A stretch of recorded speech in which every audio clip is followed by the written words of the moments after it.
to the news report about a robbery and then complete the notes from the detective's notebook. First, you have some time to look at questions 1 to 6.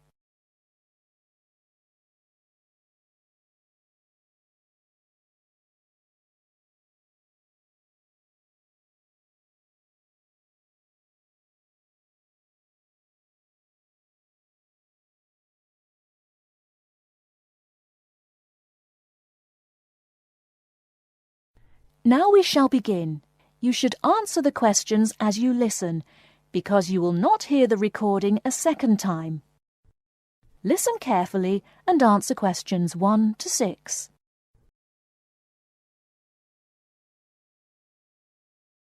There has been an armed robbery this morning at the Halifax Building Society's branch in Edward Street. John Briggs is at the scene with Detective Sergeant Henry Lawson. Detective Sergeant, can you tell us what you know about the robbery? Yes, the raid took place this morning shortly after 11:30 when a man accompanied by a woman went into the offices of the Building Society and asked to see the manager. There were no other customers in the building at the time. They were let into the manager's office and the woman produced a gun from her handbag. Then they took the manager back out of his office and made him tell the cashiers to hand over all the money they had in the tills and in the safe. It came to about $25,000. Presumably you have a number of witnesses. Yes, we have a good description of both of them. The man was about 1 meter 80 centimeters, around 35 years of age, with blue eyes and short, curly red or ginger hair. He was wearing jeans, a green sweater, and a 3/4 length blue coat. When he spoke to the cashier when he came in, he called himself Mr. Erickson, but we doubt whether that is his real name. But we do know that may be his real name. He also spoke with a strong Scottish accent, which may help us to trace him. Before you hear the rest of the conversation, you have some time to look at questions 7 to 10.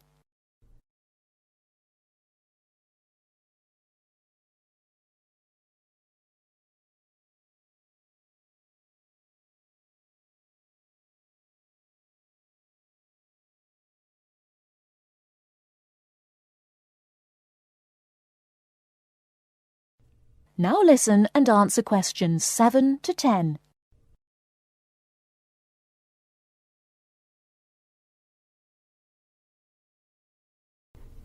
And what about the woman? Now, she is in her early 20s, slim and quite tall, about 1 meter 70 centimeters. She was wearing a long white raincoat, which was quite loose-fitting, and which she didn't take off. She had a beige handbag, which they used to hide the gun in. She's got straight, shoulder-length blonde hair, blue eyes, and like the man, has a noticeable accent. Do you have any other information? Yes, the car they used was seen by 2 or 3 people. It's a blue or dark blue Ford Escort, and we have the registration number. And it's G595ERI. I'll say that again. It's G595ERI. Now, the car was stolen from Bishopstone just over a week ago, so if anyone has seen it in the last week, we would like to hear from them. We also know that the car's front left headlight was broken when it was stolen, and is still broken, we think.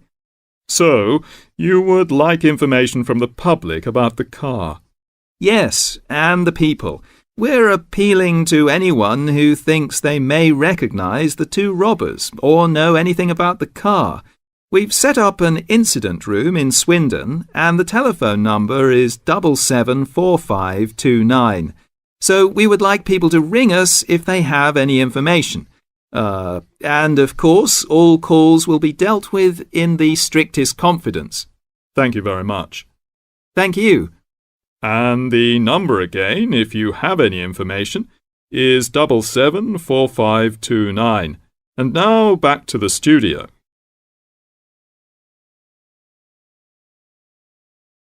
That is the end of part 1. You now have half a minute to check your answers.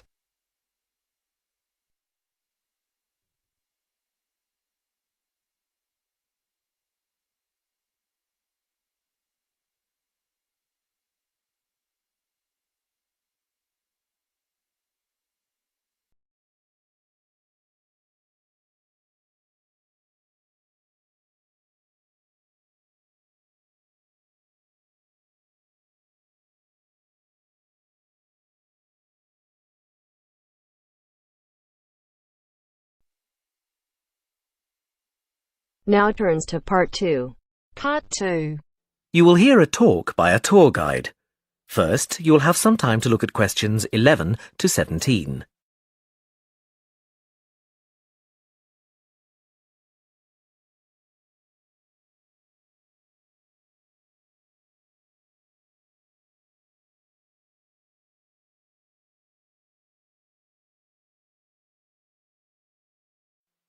Now listen carefully and answer questions 11 to 17.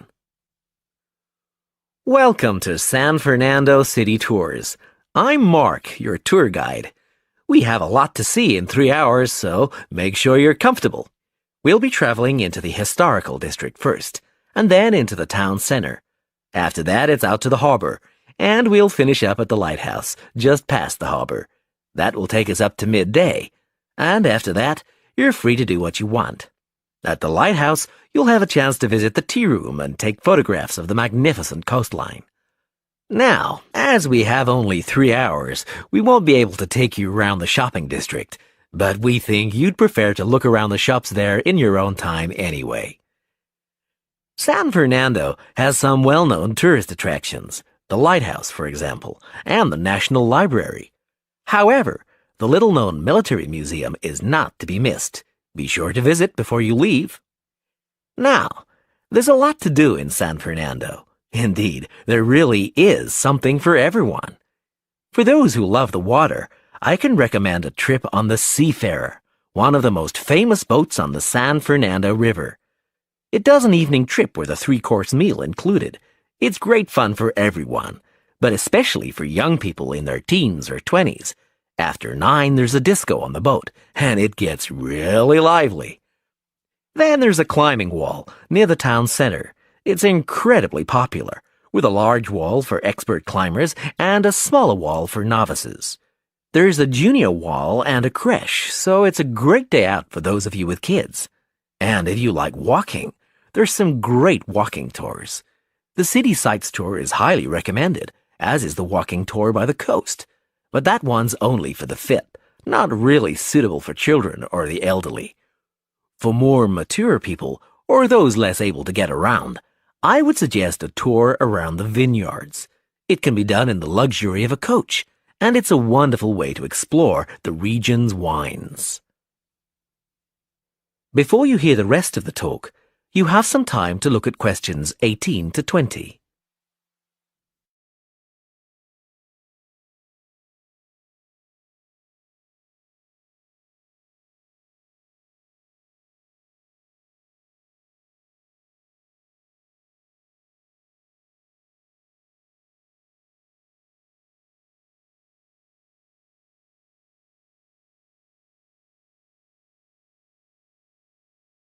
Now listen and answer questions 18 to 20. Naturally, there's a charge for all these attractions, but you can get 15% off if you have an Explorer Pass. If you don't have a pass but would like one, the driver here has application forms. Just ask him for one and fill it out while on the tour. Then you hand it into the tour office. Normally, it costs $10. But this year, it's just $7. When you hand it in, you'll get your picture taken for the card on the spot, and then your card is ready to use. Remember to show it whenever you pay for anything. The discounts apply not just to tourist attractions, but some bars and restaurants. Basically, everywhere you see a red Explorer symbol. We're coming up to the historical district now. If you'd like to look at That is the end of part 2. You now have half a minute to check your answers.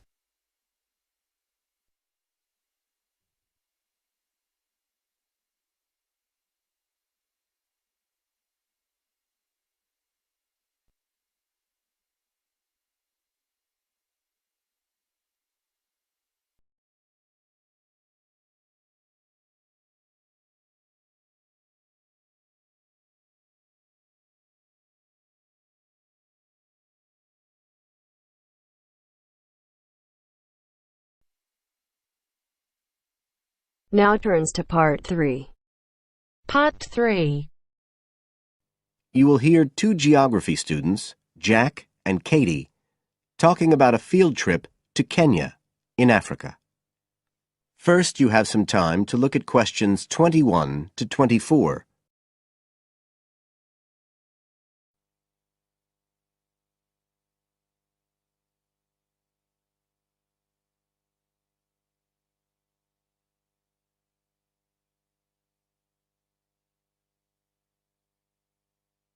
Now listen carefully and answer questions 21 to 24. Katie, hi. Thanks for inviting me round. Oh, thanks for coming. I know you're up to your neck in finals revision, but I've got to make up my mind about next year's geography field trip, and I'd really like your advice. We've got to choose between an African trip and one in Europe. They've told us a bit about both trips in the lecture, but I really can't make up my mind, and I know you did the African one last year. That's right. So, where exactly did you go? I mean, I know it was in Kenya, in East Africa. Yes. Well, we were right up in the northwest of the country. It was beautiful. We stayed in a place called the Marich Pass Field Studies Centre. Right. Dr. Rose said the accommodation was traditional African-style cottages. He had a special name for them. Bandas. Yes, they're fine. You have to share, 2 or 3 people together. They're pretty basic, but you have a mosquito net. They don't provide spray, though, so remember to take plenty with you. You'll need it. And there's no electricity in the field centre. You'll have hurricane lamps instead. They give a good light. It's no problem. What about places to study? Dr. Rose said there was a library? Yes, but it's quite small. There's a lecture room as well, but most of us worked out in the open air. There are plenty of places outside, and it's so beautiful. You're right in the middle of the forest clearing. I gather it's a relatively unmodernized area. Definitely. They actually set up the centre there because it's on the boundaries of 2 distinct ecological zones. The mountains, where the people are mainly agriculturalists, and the semi-arid plains lower down, where they're semi-nomadic pastoralists. Before you hear the rest of the conversation, you have some time to look at questions 25 to 30.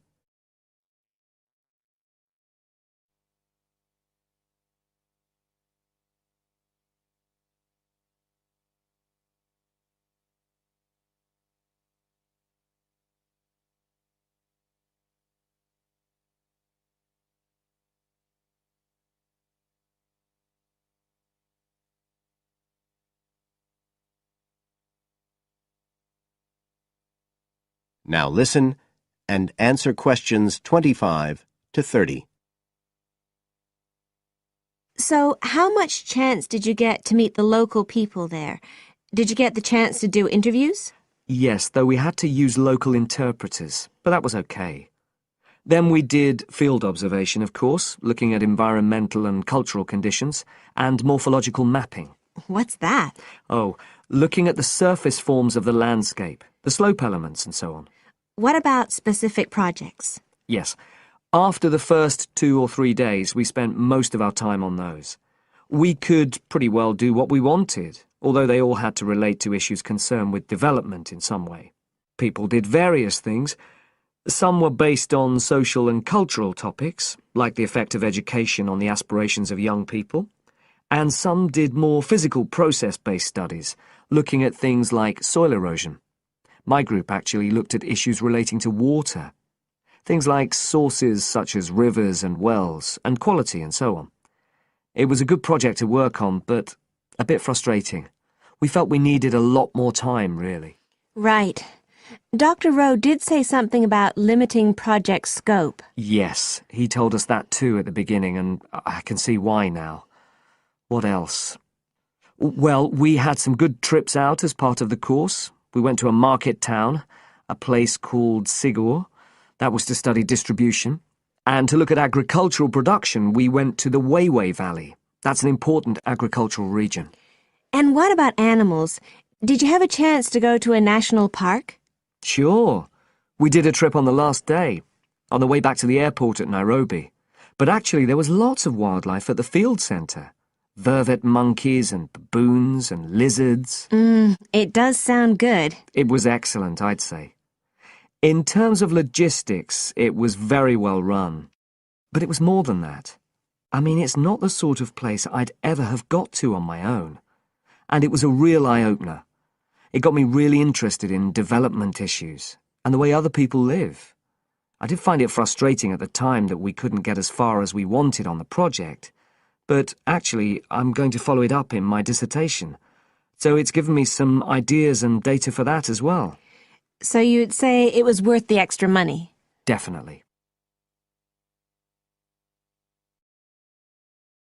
That is the end of part 3. You now have half a minute to check your answers.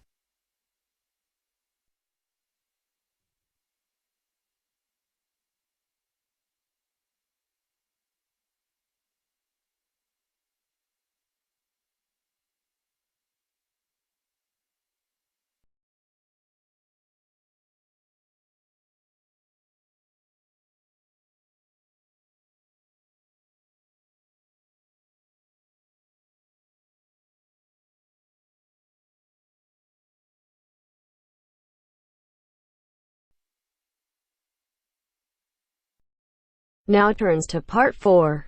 Part 4. You will hear a talk on research in the Indian Ocean. First, you have some time to look at questions 31 to 40.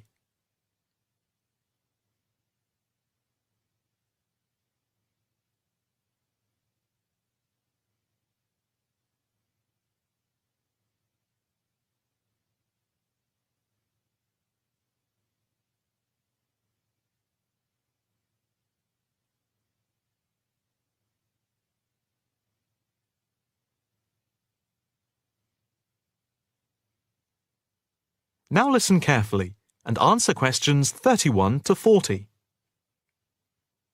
In this, the first lecture in our series on the changing face of the oceans of the world, we are going to look at the Indian Ocean, into which the Oceanography Department at the Institute here in Australia has been doing pioneering research over the past 5 years. Let us start with some facts about the Indian Ocean, to give you an idea of the scope and complexity of the enterprise we have undertaken. As you can see from the diagrams here on the screen, showing the relative size of the planet's 5 oceans, the Indian Ocean comes third after the Pacific and Atlantic Oceans, but is larger than the Southern Ocean and the Arctic Ocean. On this slide, you can see that the Indian Ocean is different from the 2 larger oceans in that it is landlocked to the north and does not extend into the cold regions of the North Pole. Covering some 73,440,000 square kilometres, the ocean constitutes approximately 1/7 of the Earth's surface and about 20% of the world's total ocean area. At the equator, it is around 6,400 kilometres wide, with the average depth being about 3,400 metres, and with the deepest point being the Java Trench at 7,450 metres. Flowing into the Indian Ocean, we have some of the world's greatest rivers. The Zambezi here, the Ganges here, the Indus, the Brahmaputra, and the Tigris-Euphrates just here. The 2 largest islands in the Indian Ocean, Madagascar here off the coast of Africa, and Sri Lanka, here off the southern tip of India, are structurally parts of the continents of Africa and Asia, while islands like the Seychelles are exposed tops of submerged ridges. The Maldives are low coral islands, and Mauritius and Réunion are volcanic cones. The surface waters of the ocean are warm, except where the ocean touches the cold waters to the south. A network of scientists, mainly oceanographers and meteorologists from around the world, are monitoring changes in the ocean's temperature and acidity, especially where it meets the Southern Ocean, in order to see how global warming is having an effect on the waters there. An assessment is also being carried out on how this is impacting on low-lying habitats and peoples in the more populated coastal regions around the rim of the ocean. In the warmer north, islands are vulnerable to even the subtlest changes in sea levels and tides, so they are being closely watched. Moreover, a close eye is being kept on wind changes, especially alterations to the monsoon rains, typhoons, cyclones, and any other natural phenomena. In addition to the information sent from the ship that we have stationed off Antarctica, in the south of the Indian Ocean, data are being transmitted round the clock from buoys anchored at various points around the ocean. 5 of these buoys are observing ice packs and icebergs coming into the Indian Ocean from Antarctica. Besides the buoys, data on cloud cover and wind and temperature change are received by satellite. Satellite images are also being used to record the size of the icebergs from the moment they break off from Antarctica. Their course is then mapped as they move out into the Southern Ocean.